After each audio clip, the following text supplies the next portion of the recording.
Dr. Howard Zucker, to my left, Melissa DeRosa, Secretary to the Governor, to her left, Robert Mejica, Budget Director Extraordinaire.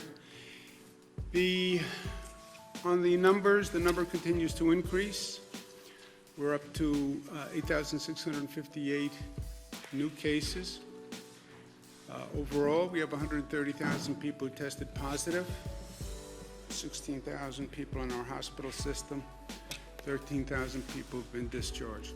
Number of deaths are up once again. Number of people we lost, number of New Yorkers, 4,758, which is up from 159, but which is effectively flat for 2 days.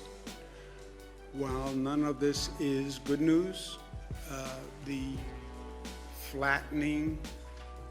possible flattening of the curve is better than the increases that we have seen. New York is still far and away the most impacted state. New Jersey is having real difficulty, and been speaking with Governor Murphy from New Jersey, and anything we can do together we will. Michigan also. California has leveled off, and Louisiana is having a difficult time, so they're in our thoughts and prayers.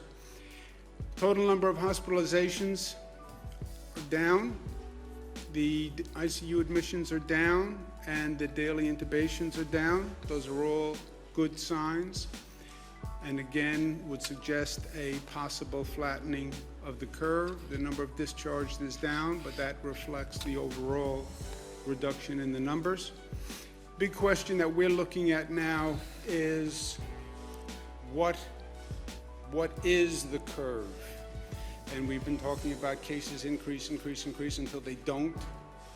When they stop increasing, then what happens? And the projection models have a number of alternatives. Some suggest basically the curve goes up and then drops precipitously. Some suggest there's a slight pause at the top. Some suggest there's a longer pause at the top, which is effectively a plateau effect. Or again, the straight up and straight down precipitous drop, which is the peak effect. No one can tell you which will occur.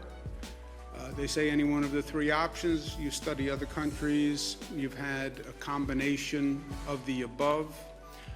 We are studying it as we have used the projection models from day one to determine actually what we do. How do we set policy and program? By following the data.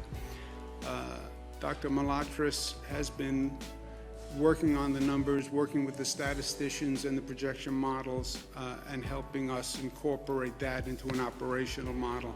And Jim, if you want to just take a moment and speak about the projection models here, please. Great, thank you, Governor. As the Governor said, we have been looking at projection models from the beginning to determine the size and scope and severity, and the Governor has mentioned this over his briefings.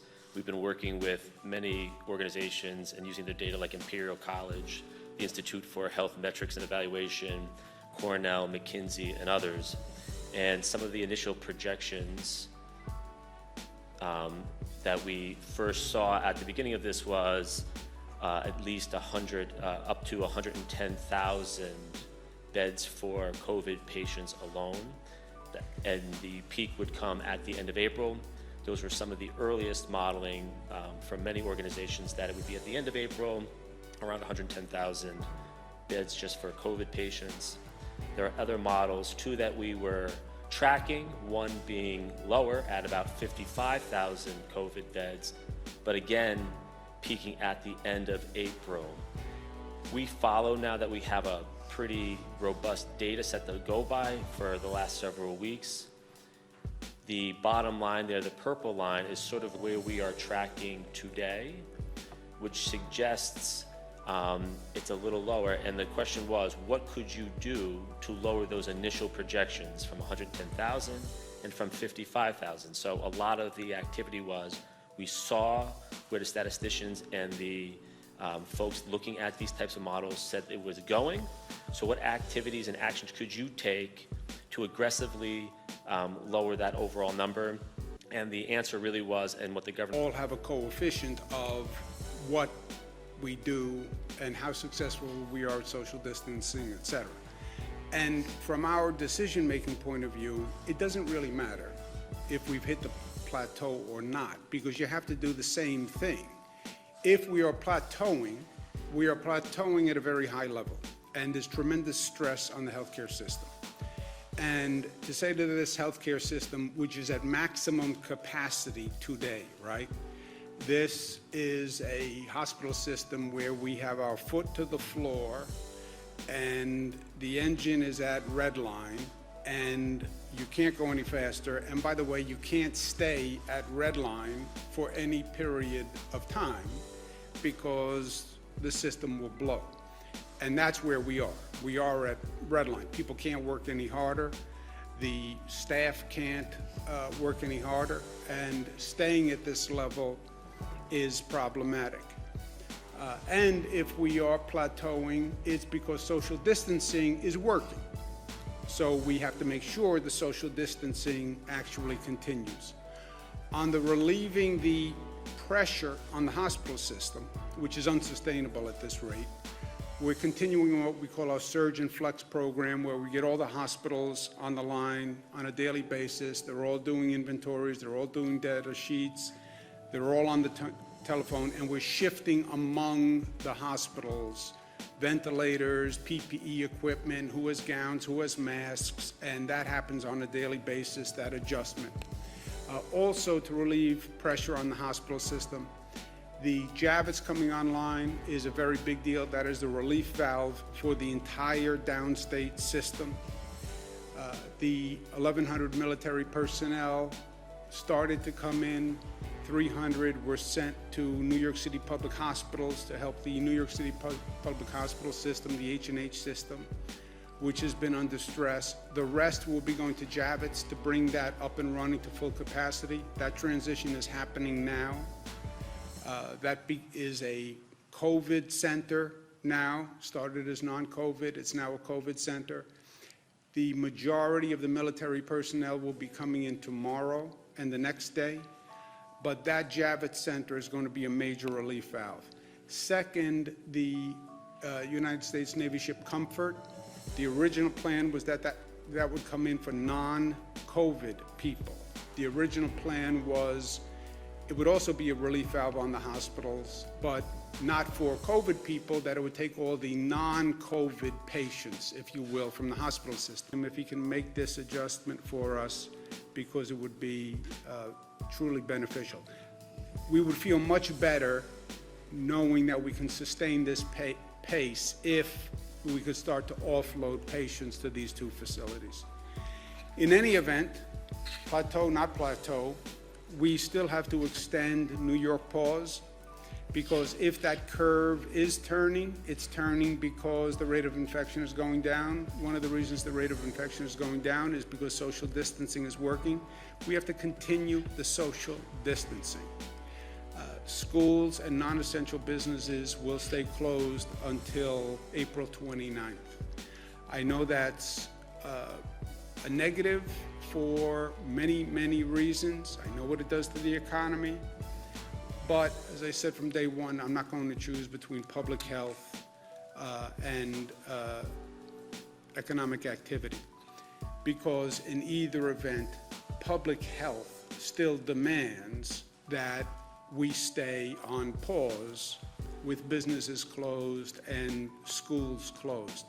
Whether we've hit the apex or whether we haven't hit the apex, you'd have to do the same thing. There's also a real danger in getting overconfident too quickly.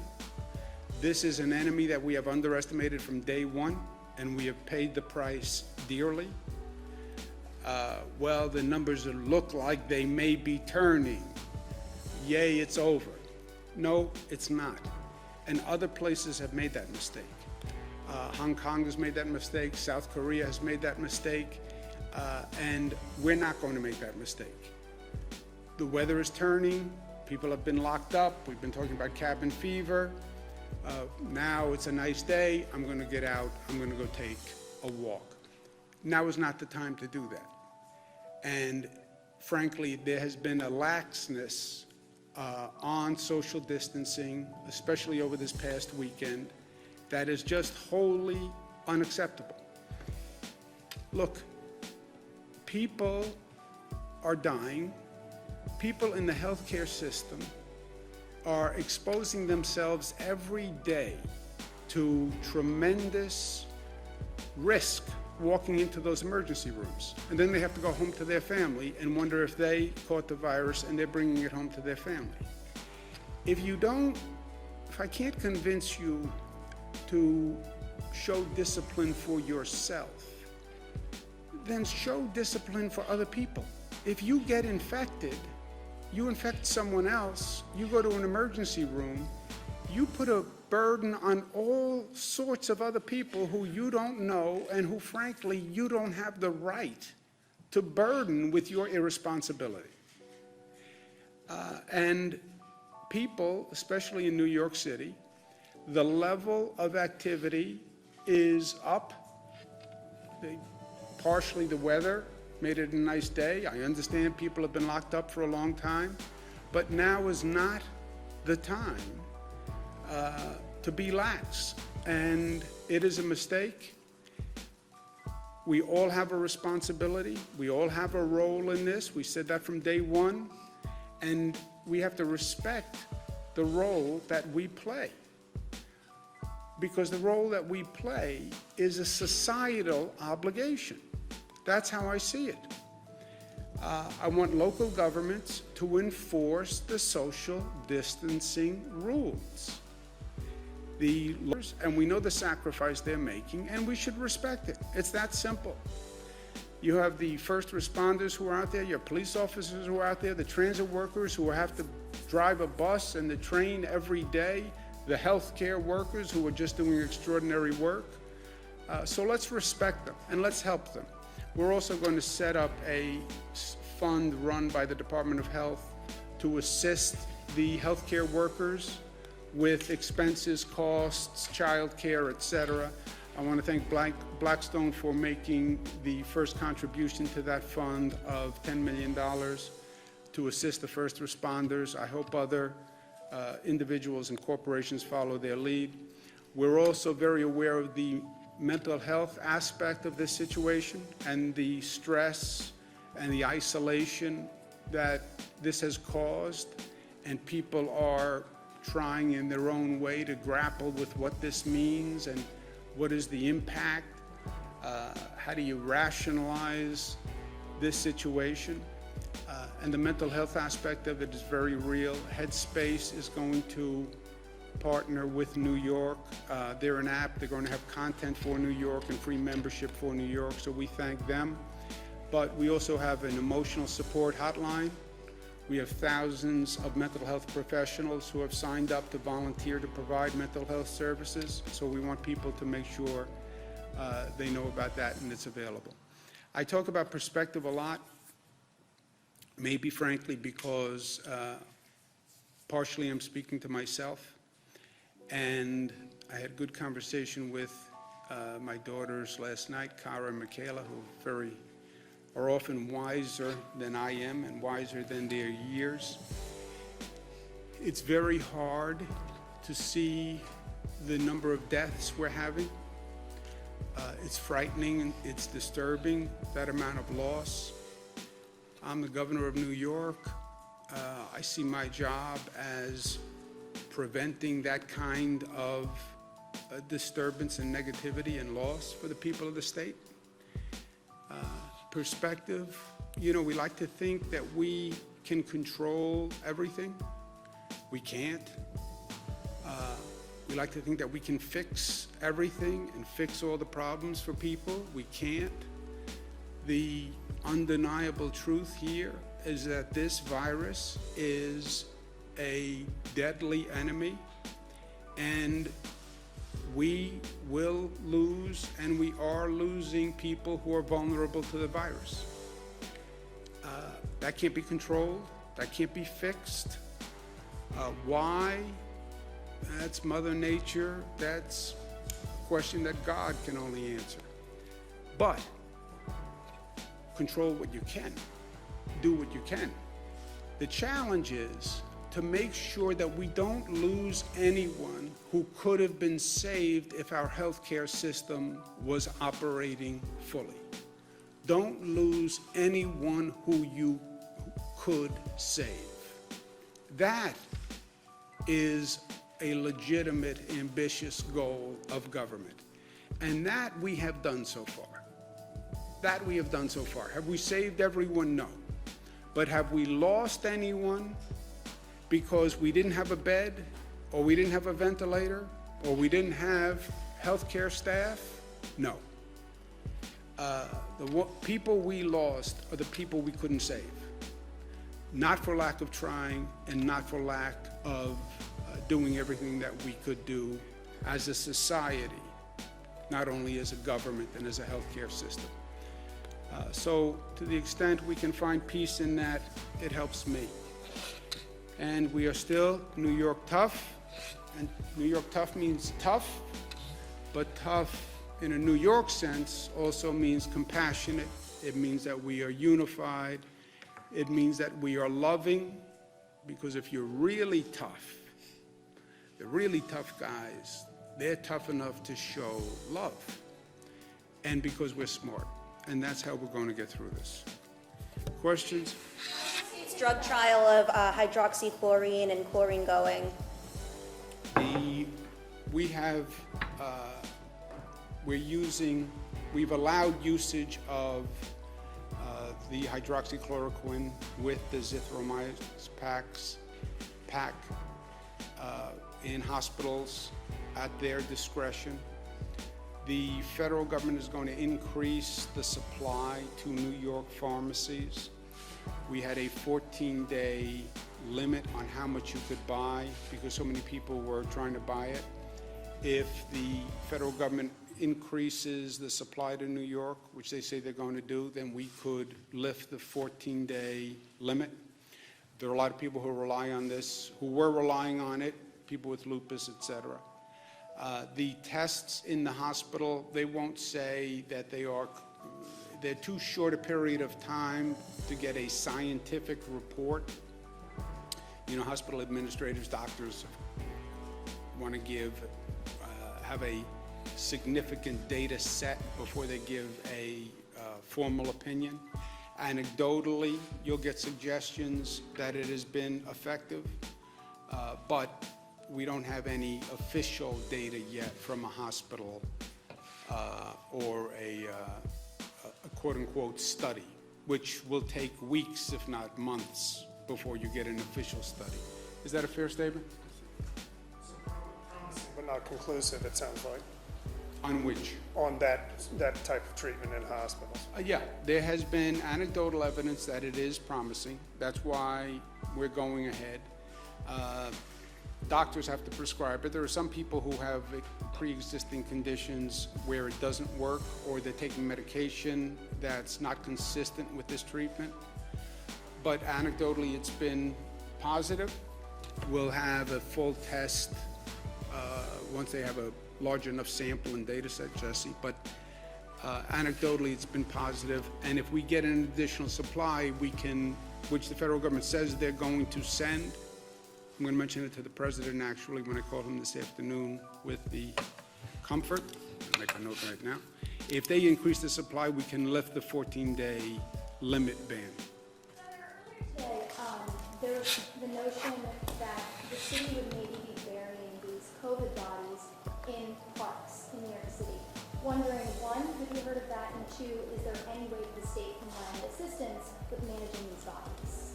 And what do you think about I have heard that? nothing about, I've heard a lot of wild rumors, but I have not heard anything about the city burying people in parks. No, no. Have to manage these bodies. I know there was. I didn't know that there was an issue. I haven't heard that there was an issue.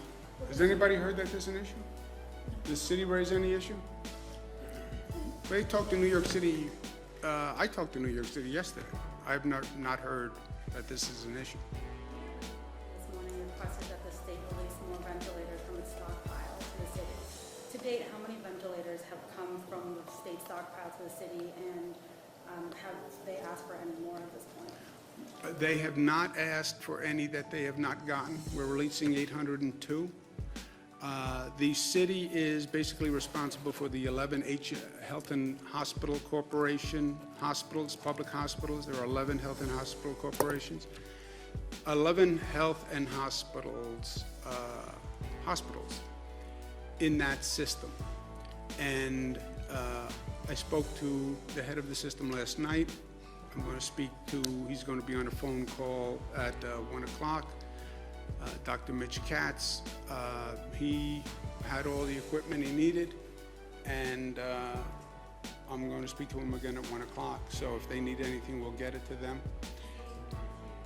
Combined, like, that's how many? 802 for the downstate area. Now, every hospital will say to you, I am running low on everything, because they are low on everything, right? When we do these daily surgeon flex discussions, there's no margin for error, because we don't have any margin for error. We just don't have the supplies. The whole system is over capacity. So everybody is low on everything.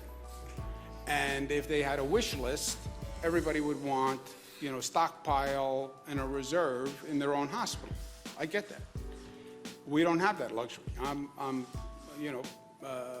taking ventilators from one hospital on a daily basis, bringing them to another, and then shifting them back and forth so every hospital can get through this period. That's why I say it's unsustainable for us. So we're doing that with PPE equipment, we're doing that with ventilators, we're doing that with patients. If we can systematically get patients out of the hospital system into Javits and the Comfort, then you can relieve pressure on the whole system. But the system is running at red line, has been for days. This is the most intense management function that we have ever undertaken. So it's not here, in this situation, it's not what they want, it's what they need. That's what I said. Everybody would want, I want to have 100 ventilators on reserve. I know. It's what you need. And that we're doing on a day-to-day basis. But everyone has what they need. There is no one who said, I'm out of ventilators and I have a critical need who hasn't gotten them. You're calling for. Go ahead. You're calling for increases in crackdowns on social distancing, but we're getting reports of funerals and weddings in Orthodox Jewish communities in Rockland County and in Brooklyn still being attended by hundreds of people. Then they should enforce the rule, Jesse. I don't care if you're Orthodox Jewish, Catholic, Christian, Muslim, I don't care what. It's not about religious observation. Is there anything you can do, state police or other resources to try to break The these state sorts of? police will enforce it also, but let a local government, it's a job of local government to enforce. I'm doubling the fine. It's my way of saying, this is serious. This is serious. What right do you have to act irresponsibly in a way that could get you sick or someone else sick, and then I have to send an ambulance to pick you up and bring you to an emergency room that's already overburdened, that doesn't have staff, doesn't have supplies, doesn't have ventilators, because you were reckless and irresponsible. You don't have that right. And I have to talk to these healthcare workers all day long. I talk to transit workers, I talk to first responders who, truthfully, nobody wants to put themselves in these situations, and I don't blame them. And they're doing it out of passion and commitment and public service. None of us has the right to be reckless in our own behavior, which compounds the problem we're dealing with. Now is not the time to be playing frisbee with your friends in the park. It's just not. Now is not the time to go to a funeral with 200 people. Look, I'm living this with my own family. Yes, I understand grieving, and I understand how the religious services can help with the grieving process. And I understand how it's hard not to do that. But as a society, the risk is too great.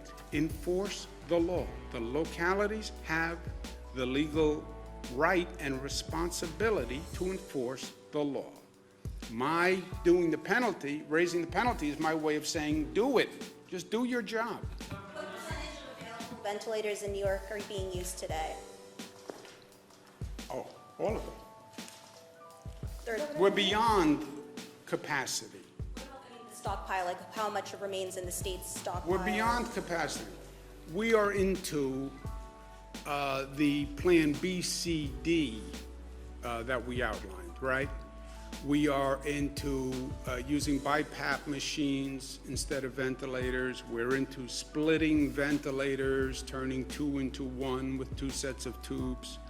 We are into all backup plans that we had. So how many ventilators are still in the state stockpile though at this point?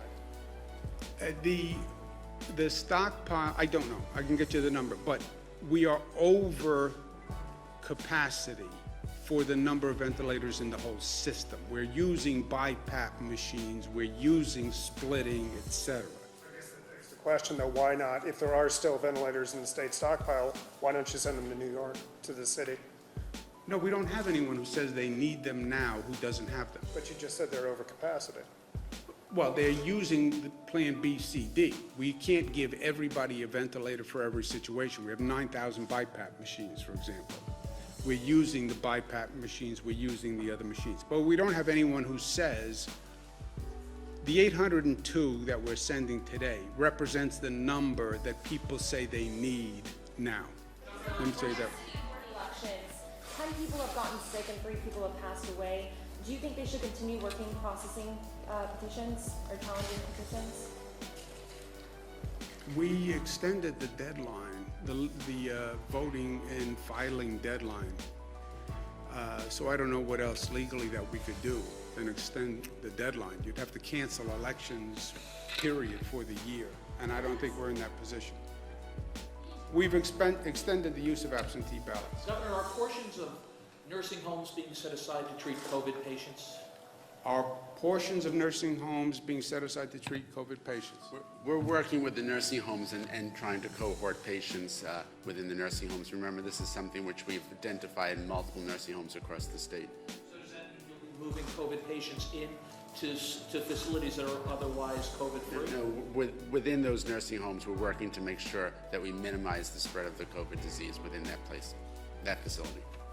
Regarding unemployment, I'm sorry. In other words, what Dr. Zucker is saying is, when you have a COVID patient who has been in that facility, they're trying to isolate the COVID patients on one side of the facility.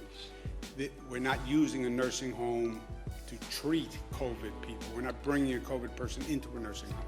Regarding unemployment, is there any break in that log jam? And we're hearing that people who are on the hook to pay child support or spousal support who are out of work are having difficulty coming up with the money. Can the state help them out in any way?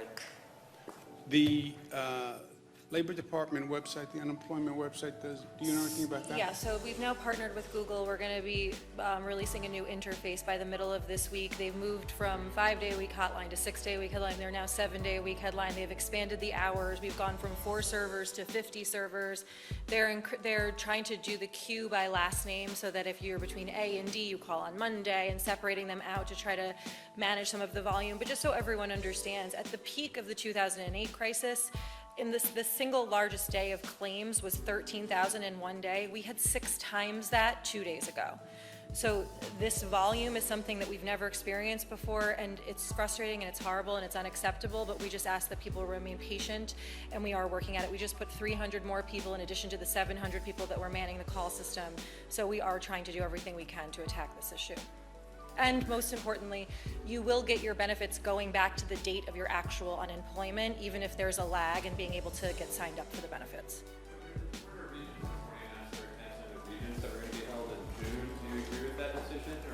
I haven't even looked at their decision on the regions. Governor, It sounds right, but I haven't even looked at it.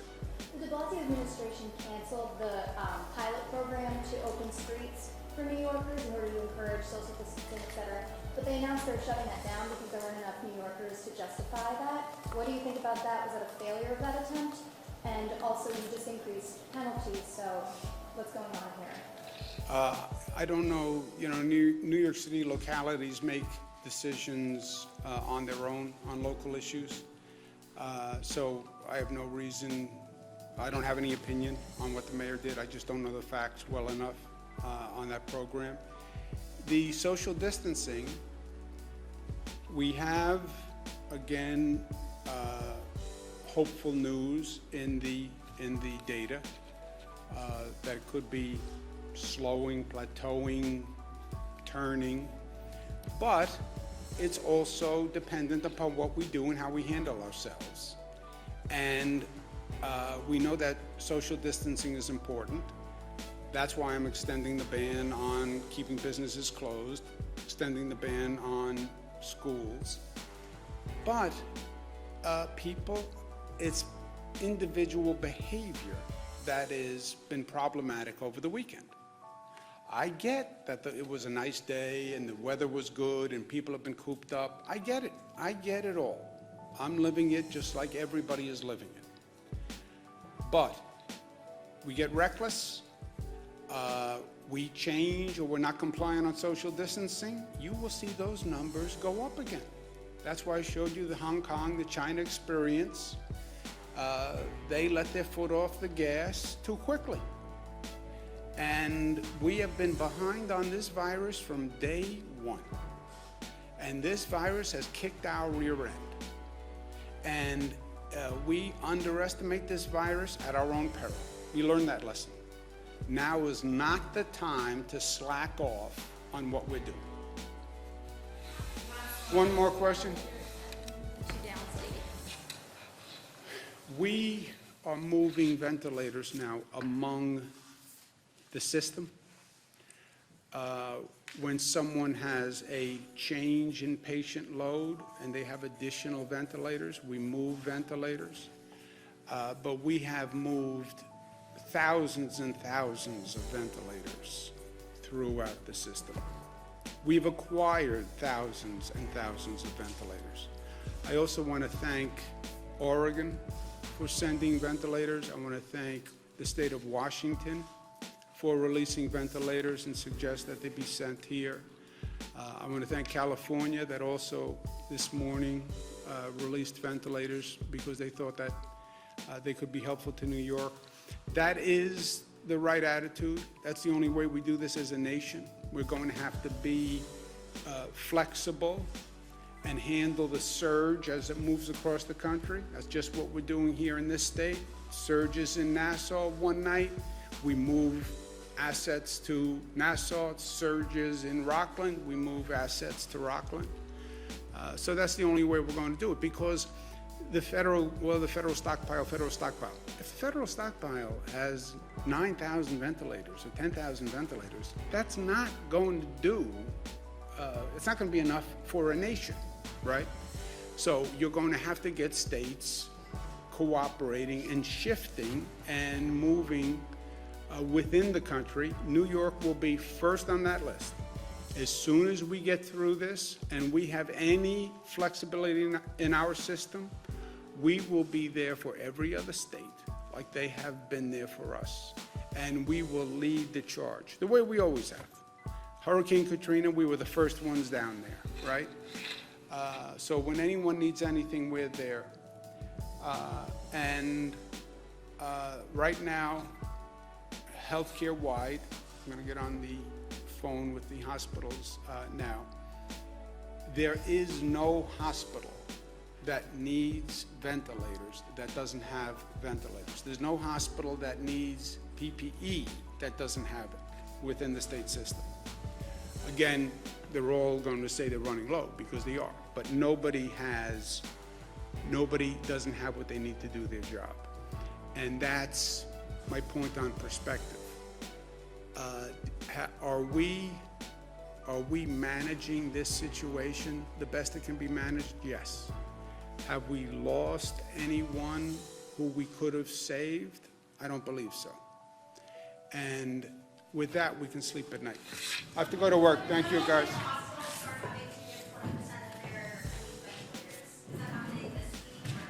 We don't need any additional ventilators right now, and we have